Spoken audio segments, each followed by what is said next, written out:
Hallelujah, सभी को जय मसीह की। मैंने आप सभी को बताया कि हम वचन को 3 भाग में करके पढ़ेंगे, जैसे हमारे आत्मिक पिता ने हमें पढ़ने के लिए समझाया है।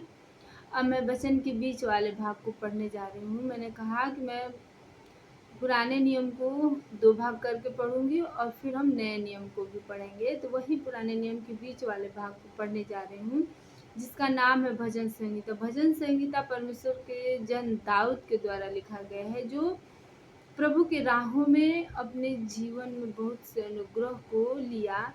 तो हमें अपने अनुभव के द्वारा समझाना चाहता है कि हम प्रभु में कैसे समर्पण के साथ जीवन को व्यतीत करेंगे, तो प्रभु के अनुग्रह को अपने जीवन में ले पाएंगे। उसका पहला अध्याय है धर्मी और दुष्ट मनुष्य। यहाँ परमेश्वर का जन दाऊद कहता है कि धर्मी और दुष्ट मनुष्य के बारे में हमें समझा रहा है कि क्या ही धन्य वह पुरुष जो दुष्टों की उक्ति पर नहीं चलता और न पापियों के मार्ग में खड़ा होता और न ठट्ठा करने वालों की मंडली में बैठता। परमेश्वर का जन दाऊद करता कि वो मनुष्य धन्य है, वो मनुष्य आशीषित है जो मनुष्य दुष्टों की युक्ति पर नहीं चलते, यानी जो लोग गलत तरीके से अपने जीवन में धन, आशीष और बरकत को ले रहे हैं। यदि हम प्रभु के जन हैं तो हमें उनकी योजनाओं के अनुसार अपने जीवन में काम नहीं करना है और न पापियों के मार्ग में खड़ा होता है और न जो लोग पाप कर रहे हैं, गलत कर रहे हैं, व्यभिचार कर रहे हैं, नशा कर रहे हैं, उनके मार्ग में हमें न ही खड़ा होना और न ठट्ठा करने वालों की मंडली में बैठता। परमेश्वर के जन दाऊद कहता कि वो मनुष्य न तो ठट्ठा करने वालों की मंडली में बैठता। ठट्ठा करने का मतलब है कि हम अपने जीवन की कमियों के ऊपर ध्यान न देकर दूसरों की बातें करते हैं, दूसरों की चुगली करते हैं। परमेश्वर के जन दाऊद कहता है कि वो मनुष्य धन्य आशीषित है जो इन कामों से अपने आप को बचा के रखता। परंतु वो तो यहोवा की व्यवस्था से प्रसन्न रहता और उसी की व्यवस्था पर रात दिन ध्यान करता रहता। परमेश्वर का जन दाऊद मनुष्य की विशेषता बता रहा है। यहाँ मनुष्य को तो चेतावनी दिया कि उसे इन इन कामों से अपने को बचा के रखना है, लेकिन उसके जीवन में क्या खूबियां होनी चाहिए ये भी हमें परमेश्वर का दास दाऊद कहता है कि वह तो यहोवा की व्यवस्था पर, यानी प्रभु के वचन से ही वो क्या रहता है, प्रसन्न रहता है और उसी की व्यवस्था पर रात दिन ध्यान करता है। परमेश्वर का जन दाऊद कहता है कि जो मनुष्य परमेश्वर की व्यवस्था से प्रसन्न रहता है, उसकी व्यवस्था पर रात दिन ध्यान करता रहता है, यानी अपने जीवन के हर एक काम में प्रभु के वचन को ध्यान देता रहता है कि मेरे इस काम करने से प्रभु के वचन टूट रहे हैं या मैं वचन पे अड़ा और खड़ा हूँ।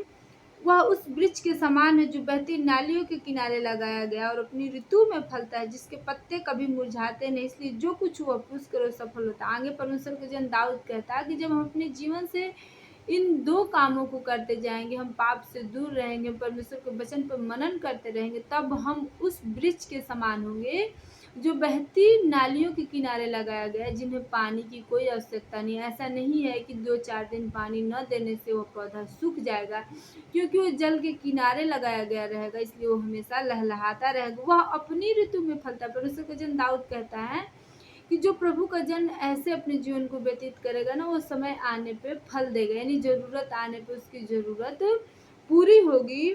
वो जिसके पत्ते कभी मुरझाते नहीं, यानी उस मनुष्य के जीवन में कभी भी सूखापन, कभी भी बंजर का समय नहीं आता है। इसलिए जो कुछ वो पुरुष करे सफल होता है। परमेश्वर का जन दाऊद कहता है कि जो मनुष्य इस रीति से अपने जीवन को चलाएगा, वह मनुष्य जो काम करेगा, उसका काम बड़ा हो या उसका काम छोटा हो, परमेश्वर उसको सफलता देंगे।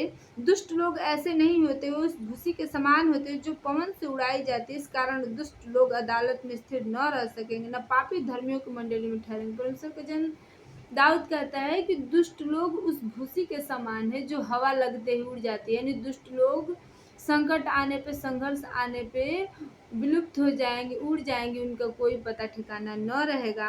और जो दुष्ट लोग होते हैं ना, वो पापी लोग होते हैं, वो धर्मी की मंडली में नहीं ठहरते। यानी परमेश्वर के जन दाऊद कहता है कि दुष्ट लोगों की पहचान होगी कि वो धर्मियों की मंडली में नहीं ठहरते, यानी उन्हें प्रभु का वचन अच्छा नहीं लगेगा, उन्हें प्रभु की बातों पे मन नहीं लगेगा, उन्हें प्रभु की राहों के बारे में उन्हें कोई भी समझ नहीं आएगी। उनके आंखों पे एक पट्टी रहेगी, उनके कान में पर्दा रहेगा, उनका जो दिल है वो पत्थर का हो चुका है, वो मोटे हो हृदय के हो चुके हैं। उन्हें प्रभु के वचन के बारे में कोई समझ नहीं रहेगा, और न ही इसे तो सुनना चाहेंगे और न ही समझना चाहेंगे। क्योंकि यहोवा धर्मियों का मार्ग जानता है, परंतु दुष्टों का मार्ग नष्ट हो जाएगा। परमेश्वर का वचन कहता है कि परंतु जो परमेश्वर है ना, वो धर्मियों के मार्ग को जानता है, यानी वो हमारी चाल चलन को परमेश्वर जानते हैं कि हम कहाँ जा रहे हैं या क्या अपने जीवन से चाहते हैं, यानी हमारी ज़रूरत क्या है। लेकिन जो दुष्टों के मार्ग है ना, परमेश्वर का जन दाऊद कहता है कि वो नष्ट हो जाएंगे, उसकी योजनाएं नष्ट हो जाएंगी। जो शैतान हमारे जीवन में योजनाएं बनाना चाहता है, जो हमें नीचा करना चाहता है, जो हमें विश्वास से हिलाना चाहता है, परमेश्वर का जन दाऊद कहता है कि वो शैतान नष्ट हो जाएगा, भूसी के समान उड़ जाएगा, उसको कहीं पता न रहेगा, वो नाश हो जाएगा, वो मिट जाएगा, वो खत्म हो जाएगा, वो राख में बदल जाएगा। और प्रभु हमारे जीवन में अपनी योजनाओं को सिद्ध करेंगे, हमें ऊंचा करेंगे, हमें आशीषित करेंगे और हमें श्रेष्ठ ठहराएंगे। आगे लिखा है वचन में, जाति जाति के लोग क्यों हुल्लड़ मचाते हैं और देश देश के लोग क्यों व्यर्थ बातें करते हैं। यहोवा अपने अभिषिक्त के विरुद्ध पृथ्वी के राजा मिलकर हाकिम आपस में सम्मति करके कहते हैं कि आओ हम उनके बंधन तोड़ डालें, उनकी रस्सियों को अपने उतर से उतार फेंके। वह जो स्वर्ग में विराजमान है हंसेगा, प्रभु उनको ठट्ठों में उड़ाएगा। तब वह उनसे क्रोध में बातें करेगा और क्रोध में कहकर उन्हें घबरा देगा। परमेश्वर के जन दाऊद कहता है कि प्रभु कहते हैं कि मेरे जो अभिषिक्त हैं, मेरे जो अगुआ हैं, उनके विरुद्ध लोग बातें क्यों कर रहे हैं, क्यों बुड़बुड़ कर रहे हैं। मैं उन सभी के ऊपर क्रोधित होऊंगा, मैं उनके ऊपर अपनी जलजलाहट को प्रकट करूंगा। वो मेरे क्रोध के कारण भयभीत हो जाएंगे, नाश हो जाएंगे। मैं तो अपने ठहराए हुए राजा को अपने पवित्र सिय्योन की राजगद्दी पर बैठा चुका हूँ। परमेश्वर का वचन कहता है कि जिसे मैं चुन लेता हूँ उसे मैं पवित्र पर्वत पर सिय्योन की राजगद्दी पर बैठा चुका हूँ, यानी मैं उसे ऊंचा कर चुका हूँ, मैं उसे आशीषित कर चुका हूँ, मैं उसे मसा कर चुका हूँ, मैं उसे अभिषिक्त कर चुका हूँ। अब तुम उसके विषय में कुछ नहीं कर सकते। मैं उस वचन का प्रचार करूंगा जो यहोवा ने मुझसे कहा कि तू मेरा पुत्र, आज तू मुझसे उत्पन्न हुआ, मुझसे मांग, मैं जाति जाति के लोगों को तेरी संपत्ति होने के लिए और दूर दूर के देशों को तेरी निज भूमि बनने के लिए दे दूंगा। परमेश्वर का वचन कहता है कि जब मैं तेरे जीवन से प्रसन्न हो जाऊंगा, जब मैं तुझे अपना पुत्र स्वीकार कर लूंगा, तब यदि तू अपने जीवन में असंभव चीज भी मांगेगा तो मैं तेरे लिए संभव कर दूंगा।